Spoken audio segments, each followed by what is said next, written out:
Olá pessoal, bom dia. Vamos dar continuidade às nossas aulas de gênero textuais. Hoje nós temos a aula 7. Vamos seguir. Hoje falaremos sobre romance. Tá? Assunto muito bom, inclusive. Então, romance é uma forma literária narrativa escrita em prosa, que se popularizou na literatura ocidental durante o século XIX. Suas origens, entretanto, remetem a Dom Quixote, novela de cavalaria escrita por Miguel de Cervantes no século XIV, considerado um precursor do romance moderno. Tá? A forma literária do romance apresenta de maneira ficcional, tá? A experiência social da modernidade, uma representação mais próxima da experiência individual, que possui um contexto temporal e especial, tá? Então essas são vamos falar sobre as características do romance, tá? Narrativa longa, escrita em prosa, geralmente dividida em capítulos, tá? Um ambiente temporal, né? A narrativa deve acontecer em determinado tempo, que pode ser linear ou não linear, objetivo ou subjetivo. Tem um ambiente espacial, né?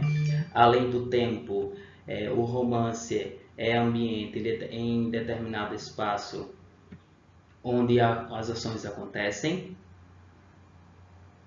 Temos também o enredo ou trama, temos também as características enredo ou trama, né?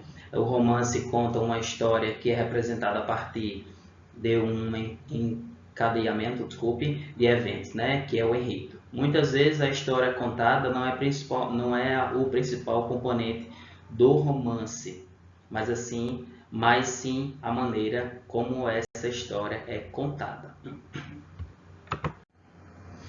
Temos também, continuando nas características, presença de personagens que podem ser planas ou complexas, protagonistas, antagonistas, em número variável, mas que se relacionam a partir da trama principal.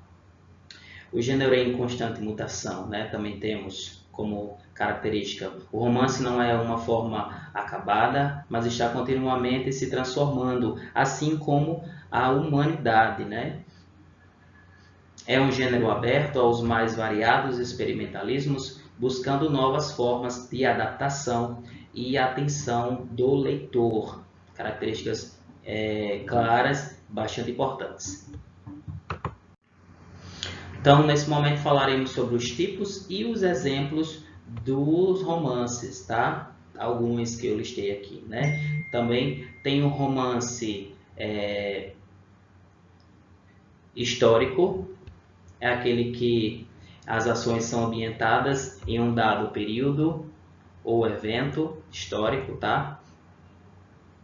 Trata-se de uma narrativa ficcional que se desdobra em determinado espaço de tempo que corresponde a um período histórico verídico. Que se então estão ausentes as análises psicológicas aprofundadas ou critérios associados, críticas sociais. Quase que não saía.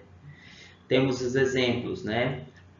As Minas de Prata, de José de Alencar, tá? No romance histórico. Tem um romance regional também, também conhecido como romance regionalista, diz respeito à narrativa que tem um componente de espaço intensamente caracterizado. Geralmente trata-se de um espaço rural ou distante dos grandes centros urbanos, cujo costume e cultura são representados em primeiro plano, tá? Representando a cor local desse espaço. Né? Então temos o exemplo O Gaúcho de José de Alencar. Vocês podem pesquisar posteriormente em outras fontes, né, mais detalhes sobre os exemplos, sobre os escritores, tá? Então os slides iam ficar muito extensos. Continuando os exemplos, tem um romance de formação, né? Narra uma história de crescimento e amadurecimento de um protagonista, né? Ilustrando as dificuldades e percalços durante ao longo do caminho de formação moral, física e psicológica de um ser humano, né? Como exemplo, nós temos o Ateneu, de Raul Pompeia.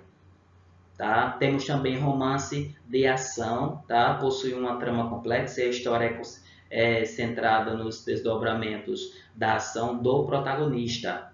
Os acontecimentos se sucedem uns aos outros, frequentemente repletos de surpresas e derivações de trama principal.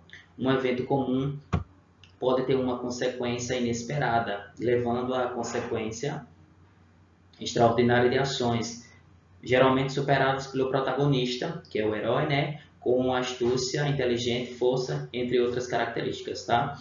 Os chamados romances policiais encaixam-se nesta categoria, com a especificidade de localizarem a ação em torno de investigação criminal, né? Então nós temos o exemplo Guarani, né, de José de Alencar. Então falamos um pouco dos exemplos, tá? Vocês, como falei, vocês podem pesquisar um pouco a mais de outras fontes. Não esqueçam de verificar alguma parte que não ficou clara, tá? Então essa foi a nossa aula, espero que vocês tenham gostado. Até a próxima.